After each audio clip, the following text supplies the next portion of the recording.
પરબ્રહ્મ પરમાત્મા સુદામાજીને લઈ જાય છે।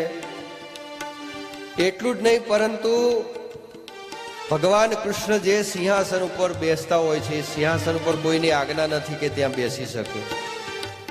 એ ઉચ્ચ સિંહાસન ઉપર સુદામાજીને બેસાડે છે અને પોતાની અષ્ટપટરાણી હોય છે એમને કહે છે કે સુદામાના ચરણ પખારવા માટે જળ લઈને આવો। પણ સુદામાના પગ સામે જ્યાં ભગવાનની નજર જાય છે ત્યાં તો ભગવાનની આંખોમાંથી દળ દળ દળ આંસુઓની ધારા થવા લાગે છે। કહેવાય છે કે એ ત્રિભુવનનો નાથ, એ ત્રિભુવનનો નાથ,